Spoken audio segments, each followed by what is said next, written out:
Welcome investors, and thanks for joining us on your Investment Advisor channel, where we decipher the markets so you can make actionable investment steps. I'm Jake Ackerman.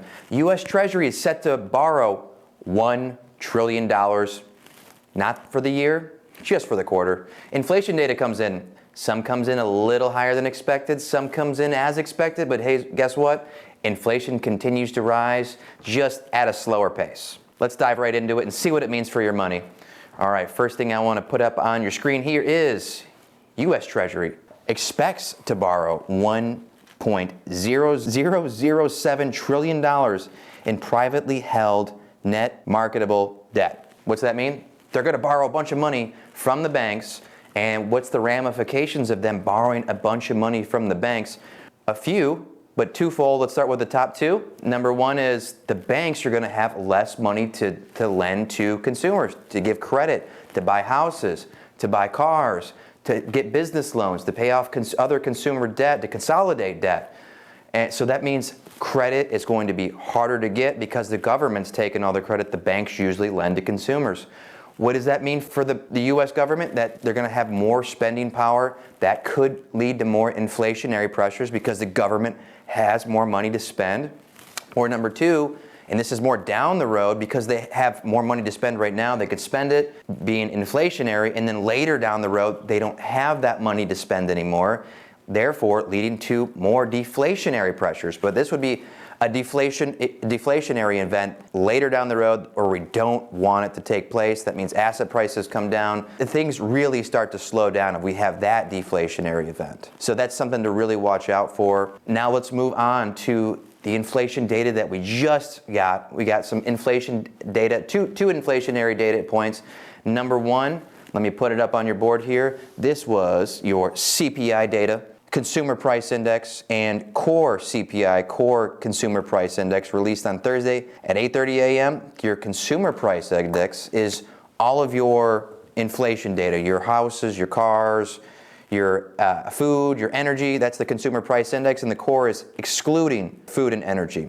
And you can see the estimate month over month was 0.2%. Well, we got 0.2% for both of those. So one with energy and food, and the one without energy and food, both came in the exact same. So showing inflation is still ticking up again, but slowing down from what it was a year ago. What does that mean? That means that the Fed is obviously bringing down inflation, but their fight is probably not over yet, because they want to bring down the overall inflation, the CPI, the core CPI, down to a 2% annualized, and they're not quite there yet. They're at 3%. So this last percentage point is going to be tough to get. What's going on with Producer Price Index? It's another inflationary data metrics. Let me put this on the board for you, and then I'll explain it to you.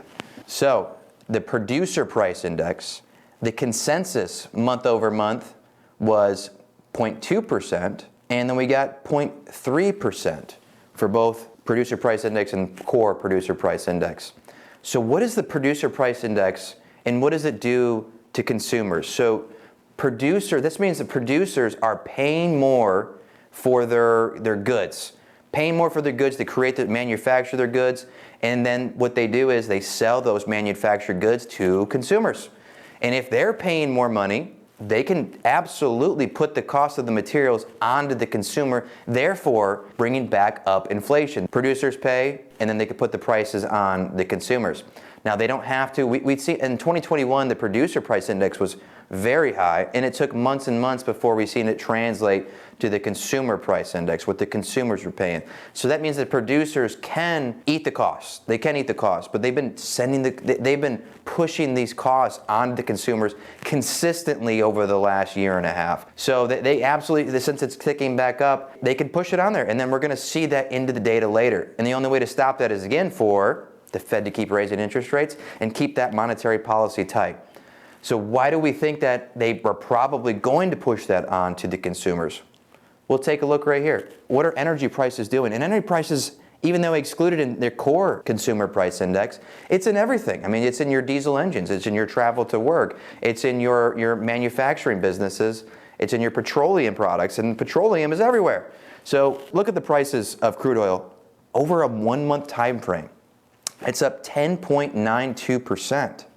Over the last 3 months, It's up 19.1%. So we're seeing energy prices and commodity prices continue to go back up. Let's translate this to the stock market and your equities. Even though energy and inflationary prices are going up, stocks have been going up, and because they think the Fed isn't going to raise interest rates anymore, that they're done.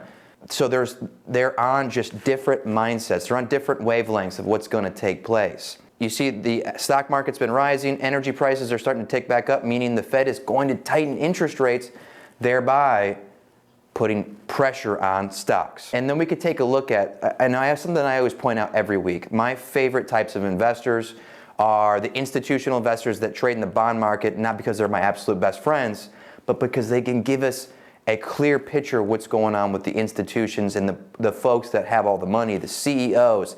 They trade in the bond market, which is tied to interest rates. So let's take a look at what's been going on to the interest rate market. Okay, I'll put that up on your screen. That's the 30-year mortgage that you're seeing right there.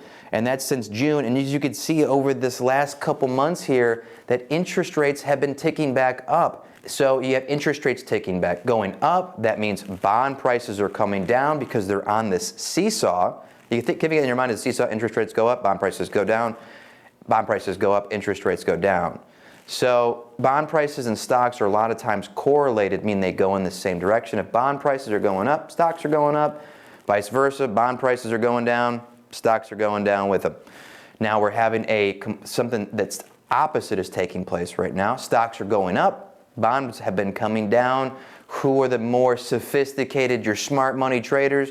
They're trading in the bond market. So this is just an awareness that we have to have as investors, that the institutions known as smart money and the retail traders known as dumb money are doing the complete opposite. So pick your investments accordingly. What's going on next week? We have the FOMC minutes, the Fed meeting minutes, and what we get with those is the inside of the minds of the Fed officials from last month's meeting in July. So we'll go through those. We'll talk about what they're saying. Is there another interest rate on the table coming in September? Stick with us and find out. If you got some value from this video, do me a favor, click on that subscribe button below and stay informed. Expertise you deserve, experience you can count on.